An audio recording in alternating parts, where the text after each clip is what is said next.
Hi, Tony from All the Remote Things. I'm here again with you today. I've got a fantastic guest with me, Jovana Kandic. How are you today?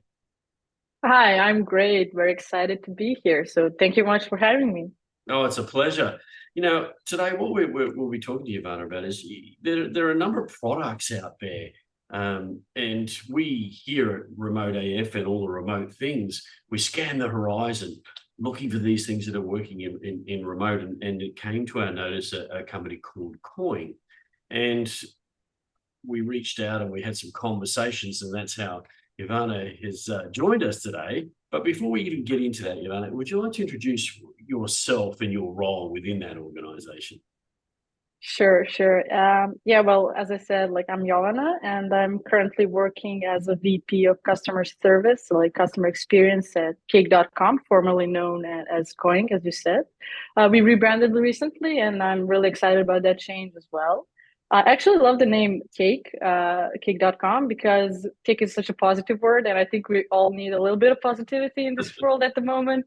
So yeah.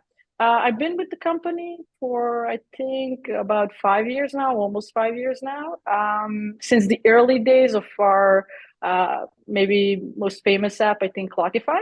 And I manage all the aspects of customer support, customer service, including customer success. So basically, I'm responsible for overseeing that kind of post-sale activities, retention, support, and all in order to provide some better experience to our customers.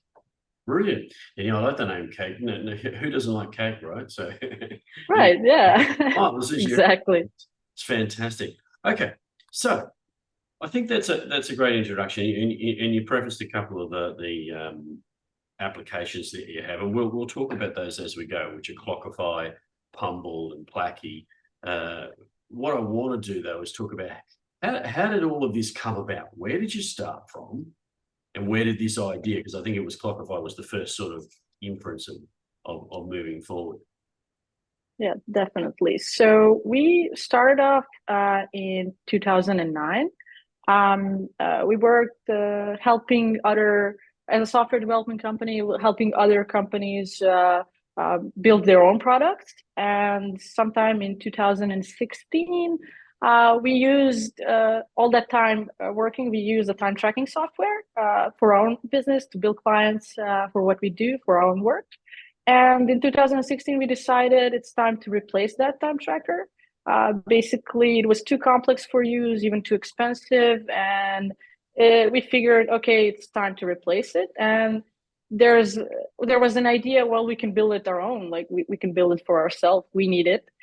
So we basically launched Clockify, our own time tracker, and that happened in sometime in 2017.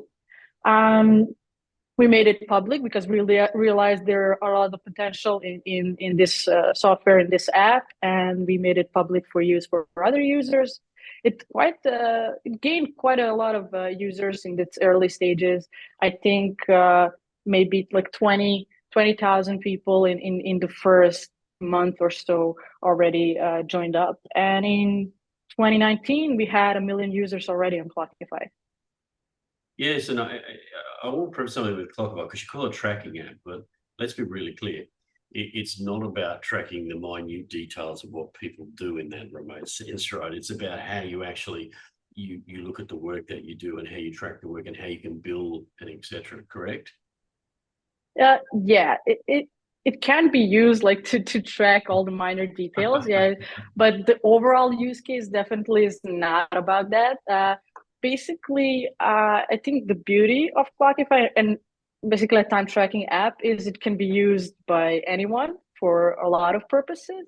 Um, we well, since I work in like customer experience field, I tend to know our customers quite well, and there are a lot of use cases. I think I've seen it all by now, like from large companies that are using it for their own maybe some administrative purposes and everything, to smaller companies, smaller businesses, freelancers, even people that use it for personal time tracking, for like personal development and stuff like that. So you you can use it to track minor details, but overall, you're using it to find a greater picture of how your business is performing. in case you are using it for business purposes, like how your business is performing, how your teams are performing, where are the gaps, where are you spending your time most. So I think the bottom line question, like the most important question that a time tracker should answer is the way you are spending your time actually valuable for you? Because there is a lot of buzz around productivity and where you spend our time, and time is money and it's also valuable and everything. So I think there's a bit of a misconception about productivity and where you spend your time, because people tend to relate productivity with the amount of work you produce, like the volume of output, Yeah. not really the value of output. And I think it's actually what's most important when you track time, when you actually considering productivity on that level, is that what you do, is that work actually valuable? Is that time you spend on whatever activity you are tracking, is it actually valuable for your business in the end? Uh, so yeah. So what sets Clockify apart from the normal kind of tracking organizational? So we've all seen them. So I'll just quickly, like the zeros and remedies and those sorts of things out there. What sets it apart? Well, it's so flexible in terms, like, if you are a company with a lot of needs, with a lot of different tools that you need to have in order to process, to build your clients, to process payroll for your team, to schedule their time and everything. Then you need to like use 5 different tools to get all sorted. Well, Clockify can give you like the automation with all of that and help you have it all in one tool. So I think it's really robust and it really feature packed, but it also can be really simple to use. Like we had that issue with the time tracker we used to use, and it the complexity was too much, and we looked for something that is simple to use. And I think Clockify, even with so many features that it has, it still keeps that usability and simple, the ease of use, comparing to a lot of other products, or having to use multiple products for one essential like business need you have. I think it's very interesting because it's truly come out of the need because you were frustrated by the thing that you were using. So therefore, you were actually setting out to try and make sure that you didn't end up back where that came from. So to me, that's a very interesting use case. All right, so let's move forward just a tad, and Clockify was quite successful, and I knew about that and had used it, and that's how you came to my notice. But you've got a couple of other applications as well that I'm very interested in. And we'll stitch this together because you're a very remote company and you're using your own products to be remote. So we will talk about that in a moment, but let's take a little walk through a little bit further. So the first one I'd like to talk about is Pumble. Talk to me about that. Where did that come from? How did you get the idea? What does it do? Well, actually, Pumble is maybe the tool we use most intensively. I guess being a remote company and communication is really important, and it's online. So Pumble really helps us keep our communication in one place. I'm really proud of the fact that we actually use the tool that we offer to other people. And I think that's really important. But yeah, we'll get to that in a bit. So Pumble is a team collaboration, team communication tool. It's super good to use in for hybrid or remote teams. And we launched it in, I think, 2020, when I guess the whole world went remote due to the circumstances. I think the timing was perfect, at least for us, because we also went remote that year. And yeah, it's great in a sense. We really get to have a really quick communication. So any team that really needs to communicate faster rather than emails, or if it can't communicate in person. I think emails are kind of thing of a past right now, at least for software development companies, or companies that really need a dynamic conversation to happen real time. Yeah. So it's great for remote teams, software development companies, even healthcare, education. A lot of companies use that for. I'm not sure about this because it was launched in 2020. We really didn't know what was going to happen at that point of time. We just thought, okay, so we have a time tracking app, and what else do we need in our own environment? Like, what do we need from our tools? We basically started off with the application that was after time tracking our most essential need, and that is to have proper communication. So that's why Fumble was born, actually. So talk to me a little bit about what differentiates it, and that's the question I ask you against most of these products, right? We know that there are Right. applications out there such as Slack and Teams and a number of other ones out there, right? So what does Pumble do that's different, or how does it interact that's different? Yeah, we actually used Slack before, and I think it brings the best from both worlds in terms of communication tools such as Slack, which are essentially messaging tools, even though they have features for calls or videos or whatever, but essentially primary purpose is messaging.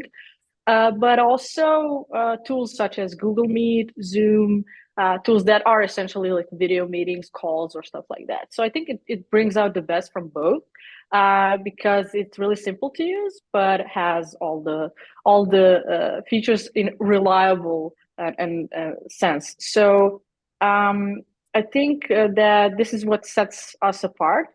Plus, you are not really limited as you are on some other tools. Like Bumble does not have any limit on messaging history like Slack does, for example. It also doesn't limit you for duration of a call or stuff like that. So everything in a free version, like you have unlimited history Right. and unlimited duration of a call, stuff like that. So yeah, that was important for us, for example, because messaging history, like we are a company of more than 300 people, and there's a lot of messaging going every day. As there is, yeah. Um, yeah, you need to be able to search what happened in the past, maybe even months before. So it's really important so you have a searchable history and not just like the past, I don't know, couple of messages or a past week or whatever. So that's really what sets Fumble apart in that sense. And the calls, like video call feature, Mm. it also quite reliable and works really well. And you have it on one place. Like you don't have to message people at one app and then call them on the other app. It's kind of all in the same place and works really well. Oh, brilliant, brilliant. And do you use it with external customers? I know I heard you use it internal, but can you extend that external to your organization as well? Yeah, you can. We don't have a use case for that, like inside of our company, but you can always like invite guests Yeah. to a certain workspace. Then you can collaborate with them. They don't have really the permissions that would a full user have, if I may say so. But you can collaborate with them. And I think some of our customers actually do that, have a lot of guest users, especially those in education field. Yeah. They have a lot of, I guess, external like consultants or maybe even students or whatever the work actually is that are not there on a regular basis. So they basically just add them as guests and collaborate, communicate whatever they need, and then switch it off with different group of users. That's brilliant. Okay, so that's the first two apps, and of course, then you have a third one that's your suite of stuff there, which is Placky. So Placky's Yeah, Placky. management app. So talk to me about how that works. Yeah, well, naturally, like in every development software development company, you basically have, and we have like three apps, so that's like three large projects. You can consider it that way. So naturally, if you have time tracking set, if you have communication set, you will need like a project management tool definitely at some point. So it was a natural thing for us to do. The idea was right there in front of our faces, basically. I think that many people will have that. Oh, another project management tool, and there are so many out there already. I guess that's uh, the thought that will come to many minds. But I think that every modern team that actually works, especially in software industry, really needs to manage their tasks properly. And what's great with Flaky is that it will help you plan and carry out projects properly, and really works well in um, together in pair with Clockify and Pumble. So when you pair that, you get a really great productivity suite, and that's our idea, basically, to get the most out of productivity in that sense from our tools. Yeah, brilliant. Okay, so got three great products in the organization, and now you're going through a rebranding. So let's just talk a little bit. What drove that rebranding, and what's in the future? Because usually when there's a rebrand, there's other things coming down the channel as well. If you could share those, of course. Oh, yeah, sure. I mean, I'm really excited about that. I think that when we uh, built all these products and we figured they have a common team, they really help our business grow and work more efficiently. And that's what we actually want to share to other teams, that they can also use all these tools and help them work more efficiently, be more productive. And actually, that really brings me to the time tracking and kind of benefits of the time tracker app, like the common theme that people actually when they come to us, what they really need are like three basic things, like save time by tracking time, like save money and boost your productivity. And so all of our apps kind of do that. That's what we want to offer. And we figured all of these tools work well independently. Like you can use them on their own. You don't have to use all three of them. They're not connected in that way, but they also work really great together. Like that's the point. That's the whole package. That's the whole deal. So we wanted to put it all under one umbrella, and that's where the idea for Cake.com got in our way. Yeah. So the first step is we actually launched, like I think that happened last week. Actually, we launched Cake.com marketplace. And this is a platform for developers where they can actually build certain features, like they can offer their own solution in form of add-ons for any Cake.com product. At first, it's going to be just for Clockify, but it's going to be easily transferred to our other products. So that's the kind of first step for that productivity suite. Like you have the marketplace and you have that platform where people can offer their own solution. And the next step would be to have a Cake.com account, which will be like a unified way to access all the products in the ecosystem. Like basically, it's a way to authenticate, license, and access all those parts and all those products like Clockify, Pumble, and Flaky. Yeah. Well, really, a single sign-on platform. So that's great. What I'll do, I'll get you to throw some of those links my way, and we'll put them in the show notes and the comments below. If anybody's got any comments, don't hesitate to ask those, and we'll make sure that we get them answered for you. Okay, so we've talked about, and we did preface it, how your organisation started using these and how you use them. Now, you're a remote organisation and you work generally remote / hybrid. Interesting because talking to you earlier on, you were doing this before it was cool, right? Before it was, that's before the pandemic came along and said, let's everybody do this. And now people are thinking, let's. So I want to understand how as a remote company, how you're working and how you find that when you're trying to collaborate. Well, it is. I think I don't find it challenging anymore. I think we've been working this way for a long, for me, it's a long time right now. So collaborating with, especially using these tools, it's really not that challenging anymore. Like the communication is one place, everything, all of our project details are in one place, in one tool. It's easily accessible and everything.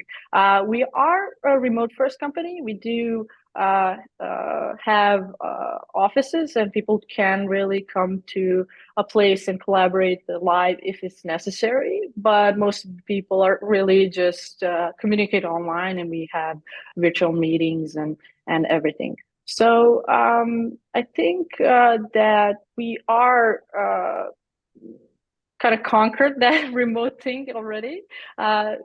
Definitely with the help of our tools in that sense. Yes. Yeah, so when along came the pandemic, it wasn't a big pivot for you.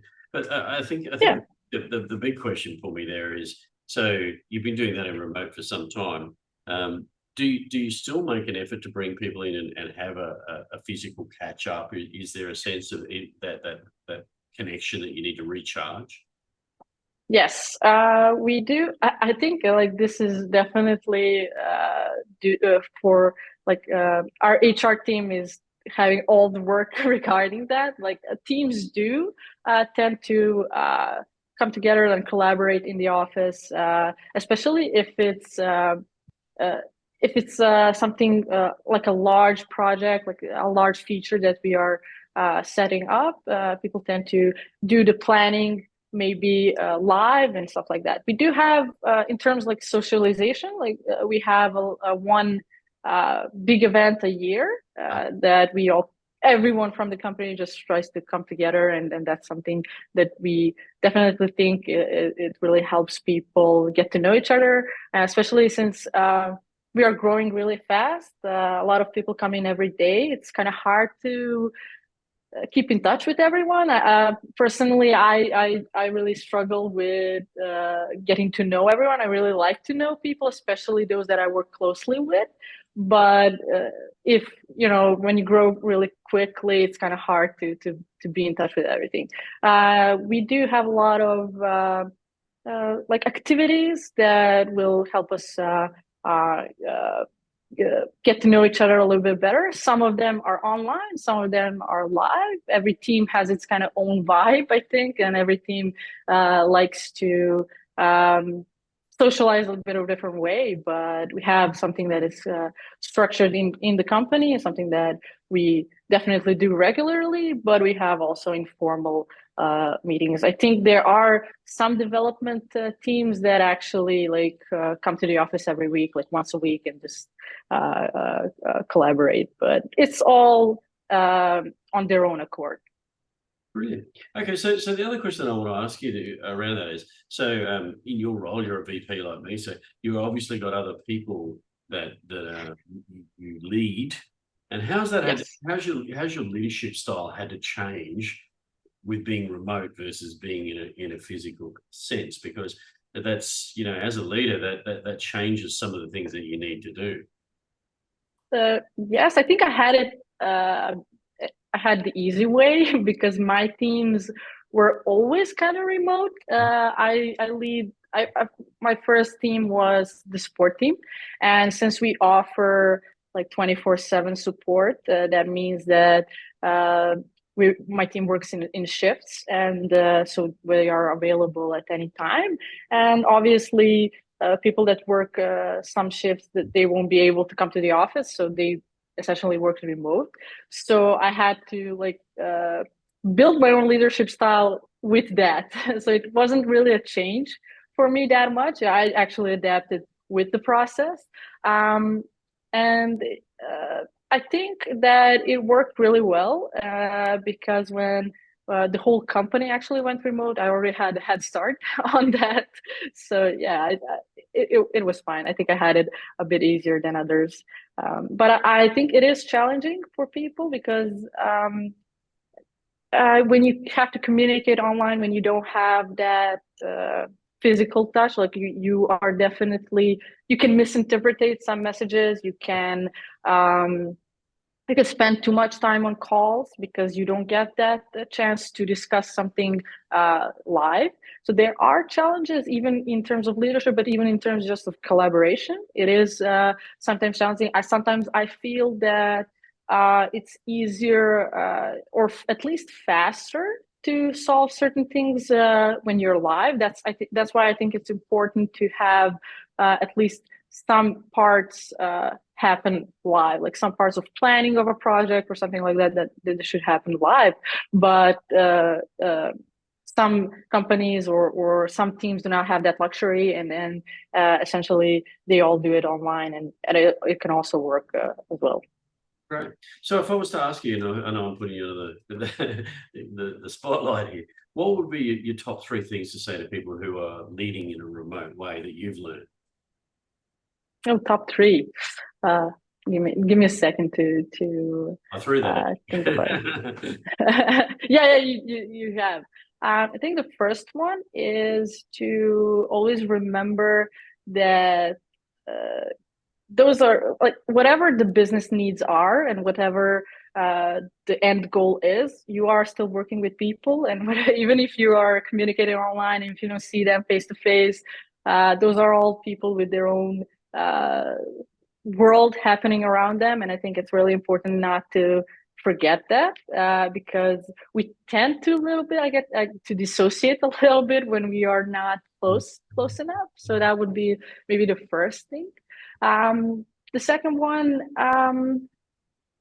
I guess, it is to always lead with strategic thinking, like think about the future. Many people, I think that many people are really focused on the now.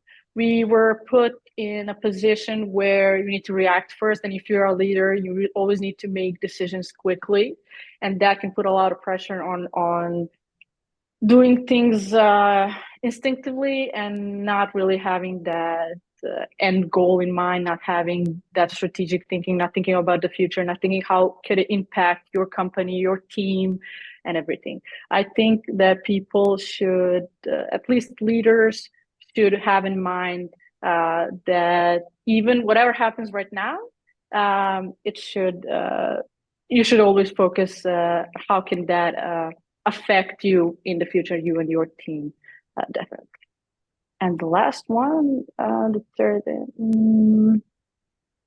I can't think of anything right now for Okay, the yeah, third. and I did throw that at you, so and look, that was great insight. And the reason I asked that question is because I could see from hearing what you were saying and doing that you had some great insight that people would want to hear. Look, Jovana, it's been fantastic to have you on all the remote things, and we're very close to the end of our time. If people want to get involved or they want to find yourself or get involved with Cake or Coin or Clockify or Humble or Placky, there's a whole lot in there. How do they do that?